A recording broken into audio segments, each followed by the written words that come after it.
नमस्कार दोस्तों, मैं रविकांत मनी अथक प्रयास यूट्यूब चैनल पे आप सभी का हार्दिक अभिनंदन स्वागत करता हूं। जैसा कि आप श्यामपट पे देख रहे हैं ब्लैक बोर्ड पे, आज हमने एक बीएड ही नहीं, टीईटी के किसी भी प्रकार के टीईटी है, यूपी टीईटी हो या और केबीएस का एग्ज़ाम, चाहे बीएड और डीएलएड, बीटीसी जिसको डीएलएड कहिए, उसके लिए महत्वपूर्ण एक टॉपिक है। क्या है? सूक्ष्म शिक्षण, माइक्रो टीचिंग। और इसके बारे में आज डिटेल इसका हम बताएंगे।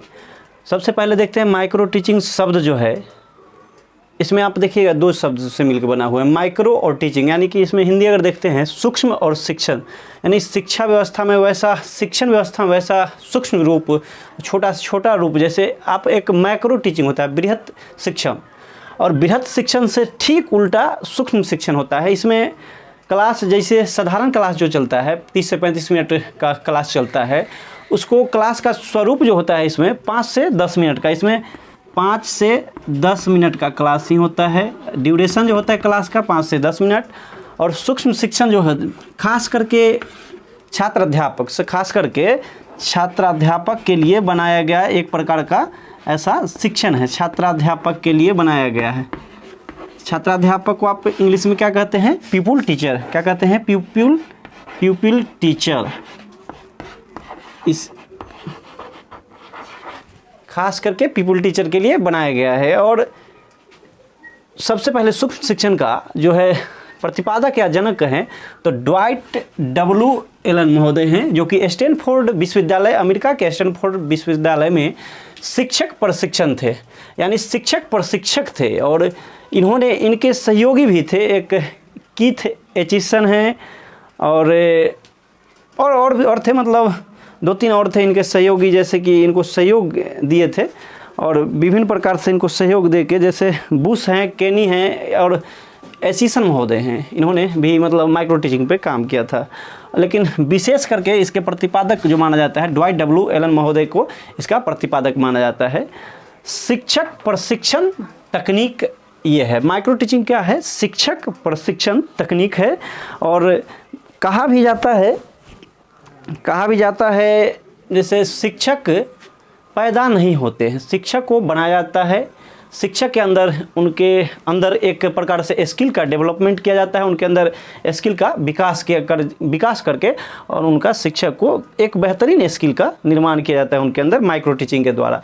खास करके माइक्रो टीचिंग का प्रयोग ऐसे कॉलेज जहाँ पे टीचर का, यानी कि शिक्षक का प्रशिक्षण जहाँ पे चलता हो, और वैसा जैसे कि बीएड है, बीएड के थ्रू ये बहुत ही इम्पोर्टेंट ये आ जाता है। इसमें क्या होता है? बीएड में शिक्षक का प्रशिक्षण होता है और वही शिक्षक प्रशिक्षण के लिए माइक्रो टीचिंग का प्रयोग किया जाता है। माइक्रो टीचिंग में आपको एक तो क्लास का ड्यूरेशन भी घटा जाता है, 5 से 10 मिनट क्लास का ड्यूरेशन, 5 से 10 मिनट। और छात्र जो होते हैं, छात्र इसमें विशेषकर अलग से छात्र नहीं आते हैं, इसमें जो है आपके सहयोगी जो आपके साथ जो प्रशिक्षण प्राप्त कर रहे होते हैं टीचर का, वही आपका एक तरह से स्टूडेंट का काम करते हैं। और उसको संख्या जो है निर्धारित किया जाता है, 5 से 10 ही रखा जाता है इसमें। लेकिन ऐसा होता कहाँ है? लगभग पूरे क्लास ही आपको सुन रहे होते हैं। और इसमें क्या होता है माइक्रो टीचिंग में, आपको पहले क्या किया जाता था, जब एलन महोदय ने माइक्रो टीचिंग दिया था, इसका प्रतिपादन किया था, तो उस समय क्या किया गया था, एक VCR वीडियो क्लिप रिकॉर्डिंग का प्रयोग किया जाता था। जो कि आप अगर माइक्रो टीचिंग के तहत अगर पढ़ाते हैं, आप ब्लैक बोर्ड पे अगर कुछ लिखते हैं, उसका एक वीडियो क्लिप तैयार किया जाता था और उसको बाद में दिखा के और आप में क्या सुधार करने की ज़रूरत है, इन सभी तथ्यों पे बाद में वो जो वीडियो क्लिप है उसके आधार पे आपको फिर उसमें सुधार करने का बताया जाता था। आपके जो ट्रेनर होते थे या आपके टीचर कहिए, वो आपके सुपरवाइजर भी होते, जो कि क्लास के पीछे, अभी के बिल्कुल जो अभी ठीक उसका उलट आपके भारत में है। भारत में क्या है व्यवस्था कि देखिए, हर एक जगह, प्रत्येक जगह भारत में आपको वीडियो क्लिप रिकॉर्डिंग का व्यवस्था, VCR जो हो, उसका व्यवस्था नहीं किया जा सकता है। कहा कि यहाँ पे साधन और संसाधन दोनों का अभाव है। तो उसके लिए हमारे यहाँ क्या किया जाता है, पेन और पेपर का प्रयोग किया जाता है। पेन और पेपर का प्रयोग से जो कि क्या करते हैं, क्लास, जैसे जनरली जो क्लास होता है, मान लीजिए एक क्लास का स्वरूप है, उसमें अगर यहाँ पे आप श्यामपट है, श्यामपट के पास आप माइक्रो टीचिंग के तहत आप एक पढ़ा रहे हैं, और इसी क्रम में क्या होता है, 5-6 यहाँ पे स्टूडेंट होते हैं जो कि आपके सहयोगी होते हैं, और ठीक इसके पीछे एक कॉर्नर में, किसी कॉर्नर में आपके सुपरवाइजर या आपके टीचर महोदय जो होते हैं, शिक्षक जो होते हैं, वो बैठकर और आपका ऑब्जर्वेशन करते हैं, आपको सुपरवाइज करते हैं और वही बाद में बताते हैं कि आप में क्या सुधार करने की ज़रूरत है और क्या आप में कमी है। इन सभी बातों पे वो विशेष करके आपके ठीक पीछे बैठ के और ध्यान देते हैं। सूक्ष्म शिक्षण के बारे में आप एक शब्द ध्यान में रखिए, ये एक, इसको क्या कहते हैं, किसी प्रकार से आप शिक्षण विधि नहीं कहिए ये, क्योंकि एक प्रशिक्षण विधि है, एक शिक्षण विधि ना होके प्रशिक्षण विधि है। और इसका खोज क्या देखिए, और वही बात करते हैं भारत में इसके प्रतिपादक या भारत में सूक्ष्म शिक्षण को, भारत में सूक्ष्म शिक्षण यानी माइक्रो टीचिंग लाने का श्रेय किसको जाता है, तो वो है डी तिवारी। भारत में अगर बात किया जाए तो वो है डी तिवारी। भारत में डी तिवारी 1967 में भारत में अगर लाया गया 1967 में डी तिवारी के द्वारा। और ड्वाइट डब्ल्यू एलन महोदय ने क्या किया था, 1963 में इसका प्रतिपादन किया था। और इस प्रतिपादन तिथि के बारे में आप कंफर्म हो लीजिए, ये विभिन्न प्रकार से अलग अलग स्रोतों से अगर पता चलेगा, जो अलग अलग स्रोत में इनको कहीं कहीं 1961 दिया गया है, कहीं कहीं, लेकिन विश्वसनीय स्रोत जो है 1963 ही माना जाता है। चलिए इसमें क्या होता है, इसके बाद माइक्रो टीचिंग में आप एक तरह से समझ गए, जो माइक्रो टीचिंग में खास करके प्रशिक्षु जो शिक्षक हैं, या इन सर्विस हो या प्री सर्विस हो, इन सर्विस या प्री सर्विस, जैसे इन सर्विस में क्या सेवारत शिक्षक हो गए, वो अगर सेवारत हैं उनके लिए भी माइक्रो टीचिंग का प्रयोग किया जाता है। लेकिन खास करके विशेष तरीके से अगर माइक्रो टीचिंग का प्रयोग किया जाता है तो किन के लिए, वो प्यूपिल टीचर के लिए प्रयोग किया जाता है, यानी कि छात्र अध्यापक के लिए विशेष तौर से इसको प्रयोग में लाया जाता है। इसके अंदर विभिन्न प्रकार से आप देखते हैं, माइक्रो टीचिंग में विभिन्न प्रकार से एक शिक्षक को क्या करते हैं, प्रशिक्षण प्राप्त करवाते हैं, स्किल का डेवलपमेंट करते हैं। कहा कि शिक्षक कभी पैदा तो होते नहीं, यहाँ पे आके और समाज में उनका निर्माण किया जाता है, उनके अंदर स्किल का डेवलपमेंट किया जाता है। चलिए आते देखते हैं, और इसमें क्या क्या कौशल का ध्यान रखा जाता है, क्या क्या कौशल स्किल डेवलपमेंट, किस किस स्किल पे डेवलपमेंट यानी विकास के लिए ध्यान दिया जाता है। तो सबसे सर्वप्रथम इसमें क्या है, प्रस्तावना कौशल। इसको मिटा लेते हैं, क्या करते हैं, इसको एक बार बोर्ड को साफ़ कर लेते हैं अपना, ये आप देख लीजिए, ये प्रतिपादक हो गए, ये सब एक बार साफ़ कर लेते हैं, उसके बाद देखते हैं। देखिए माइक्रो टीचिंग शिक्षक के अंदर एक प्रकार से स्किल डेवलपमेंट का बहुत ही बेहतरीन जरिया है, और बीएड और बीटीसी जैसे कोर्स के अंदर खास करके माइक्रो टीचिंग का विशेष तौर पे प्रयोग किया जाता है। अभी आप देखिएगा इसी के तहत एक इंटर्नशिप प्रोग्राम चलाया जाता है बीएड और बीटीसी के अंदर।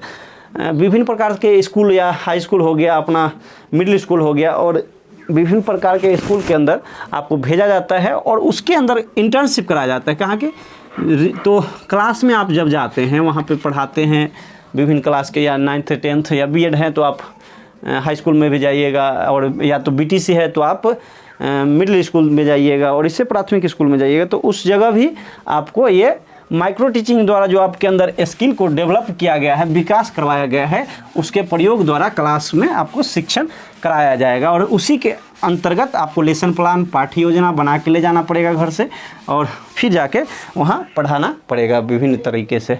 और चलिए इसमें क्या होता है, तो वहीं स्किल डेवलपमेंट की बात किया जाए तो सबसे पहले आपके अंदर अगर आप छात्र अध्यापक हैं तो आपके अंदर एक प्रस्तावना कौशल का विकास किया जाता है। तो देखते हैं माइक्रो टीचिंग के अंतर्गत आपके अंदर क्या क्या स्किल, क्या क्या कौशल आपके अंदर होना चाहिए। अगर आप एज ए पीपल टीचर आपके, अगर आप छात्र अध्यापक हैं तो आपके अंदर क्या क्या विकास, स्किल का डेवलपमेंट किया जाना चाहिए। तो सर्वप्रथम है प्रस्तावना कौशल, उसके बाद आपका आ जाता है क्या, सेकंड आप श्यामपट्ट कौशल,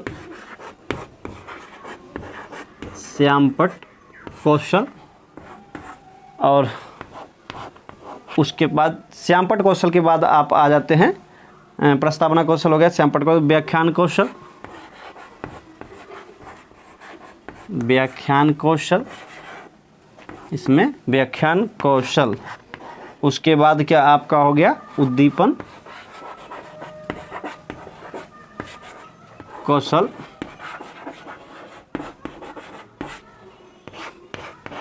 उसके बाद आपका हो गया पुनर्वलन कौशल,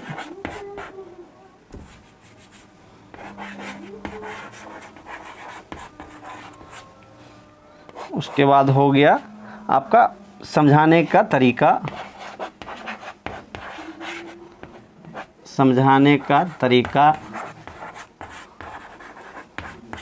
उसके बाद हो गया पुनर्वलन कौशल के बाद प्रश्न आप देखते हैं समझाने का तरीका, विभिन्न तरह से TLM का प्रयोग, ये सब तमाम कौशल है। किसका? आपको सूक्ष्म शिक्षण के अंदर विभिन्न प्रकार के कौशल का डेवलपमेंट किया जाता है। चलिए उसके बाद देखते हैं सूक्ष्म शिक्षण के बारे में। आप समझ गए होंगे कि ये छात्र अध्यापक के अंदर एक प्रकार का शिक्षण कौशल का विकास करना इसका मुख्य उद्देश्य होता है। चलिए उसके बाद आप देखते हैं इसका एक सर्कल होता है, या कहा कि पूरा अगर NCERT के माने तो NCERT ने निर्धारित किया है सूक्ष्म शिक्षण के लिए 36 मिनट का। जनरली आप यहाँ देखते हैं तो 5 से 10 मिनट का ड्यूरेशन दिया जाता है छात्र अध्यापक के लिए, कहा कि प्रत्येक छात्र अध्यापक को उतना समय देना उचित नहीं है। इस तौर पे आप कॉलेज पे तो ऐसा देखा जाता है, अभी तो हर प्रत्येक कॉलेज में बिहार में स्थिति दयनीय भी है, ऐसा होता भी नहीं, लेकिन चलिए उसके लिए कॉलेज प्रशासन जिम्मेवारी है, उनके जिम्मेवारी है, वो जिम्मेवार है, वो चलिए इस सब पे ध्यान नहीं देते हैं। और क्या होता है NCERT ने एक समय निर्धारित किया है कौशल विकास के लिए। अगर जब बात करते हैं तो एक सर्किल बनता है माइक्रो टीचिंग का, माइक्रो टीचिंग के अंतर्गत एक सर्किल का निर्माण करता है जिसको कि NCERT ने दिया है। NCERT ने क्या दिया है? 6 स्टेप बताए हैं। NCERT ने एक सर्किल में 6 स्टेप बताए हैं। और 6 स्टेप कौन से हैं तो उसमें क्या होता है, आप 6 स्टेप को इस प्रकार से देखेंगे। चलिए उसको देखते हैं। फर्स्ट हो गया आपका योजना का निर्धारण, क्या पढ़ाना है उसका निर्धारण आप पूर्व में ही कर लेंगे। उसके बाद आप देखिए योजना के बाद आप जब योजना बना के आते हैं उसको आप क्या करते हैं, शिक्षण करते हैं, यानी कि उसका शिक्षण।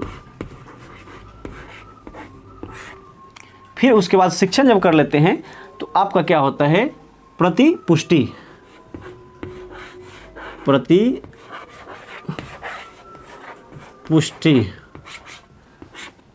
हो गया। उसके बाद प्रतिपुष्टि के बाद क्या होता है, उसके बाद आपको प्रतिपुष्टि जब क्या होता है, फीडबैक, इसको इंग्लिश में अभी लिखते चलिए। इसमें क्या है, प्लानिंग, उसके बाद टीचिंग, उसके बाद हो गया फीडबैक, उसके बाद क्या हो गया, पुनः योजना बनाएंगे। एक बार फीडबैक पहले लिख लेते हैं, पुनः योजना, उसके बाद क्या हो गया, पुनः शिक्षण,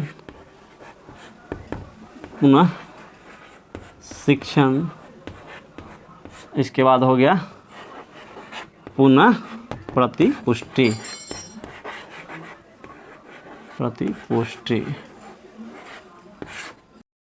माइक्रो टीचिंग के अंतर्गत NCERT ने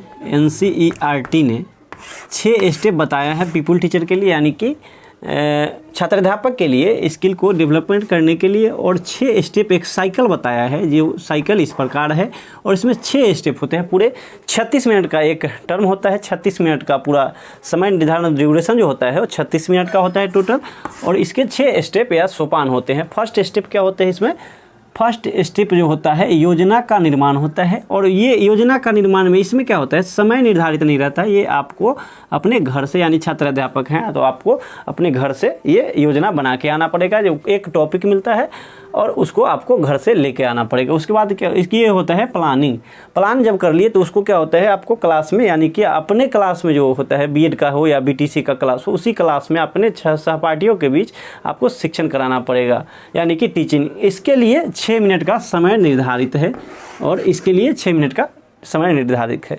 और उसके बाद जब आप टीचिंग करते हैं, टीचिंग के दौरान आपके क्लास में ही लास्ट में क्या होता है, एक सुपरवाइज़र आपको क्लास के कॉर्नर में आपको लास्ट छोर पे सुपरवाइज़र बैठे रहते हैं, वो आपको सुपरवाइज करते हैं और बताते हैं कि आपको त्रुटि कहाँ, आपको शिक्षण व्यवस्था में कहाँ सुधार करने की ज़रूरत है। और ये उसके बाद क्या होता है, जब आप टीचिंग कर लेते हैं, टीचिंग के लिए 6 मिनट का समय निर्धारित है, उसके बाद आपको वो सुपरवाइज़र जो आपके टीचर होते हैं बीएड या बीटीसी में, वो आपको प्रतिपुष्टि यानी कि आपको फीडबैक देते हैं। क्या करते हैं, आपको फीडबैक देते हैं और फिर उसमें कहाँ सुधार करना है वो आप इनके फीडबैक के अनुसार आप फिर पुनः योजना बनाते हैं, यानी कि री प्लानिंग। इसमें क्या होता है, री प्लानिंग के लिए आपको जब री प्लानिंग करते हैं आप री प्लानिंग, नीचे नहीं दिख रहा था इसलिए ऊपर लिख रहे हैं री प्लानिंग, तो इसके लिए आपको कितना 12 मिनट का समय निर्धारित है। इसमें क्या होता है, काहे कि आपको पुनः योजना बनाना पड़ता है, इसमें आपको 12 मिनट का समय मिला यानी कि दिया जाता है। उसके बाद आप उस योजना को फिर से यानी कि पुनः शिक्षण यानी कि री टीचिंग करते हैं। री टीचिंग का समय निर्धारित होता है आपको 6 मिनट। जब आप री टीचिंग करते हैं तो आप फिर अपने सुपरवाइज़र अपने टीचर से आप प्रतिपुष्टि यानी कि फीडबैक प्राप्त करते हैं, इसको री फीडबैक कहते हैं। इसके लिए 6 मिनट समय निर्धारित है, यानी कि टोटल ये साइकिल जो होता है टोटल 36 मिनट का एक साइकिल होता है। धन्यवाद।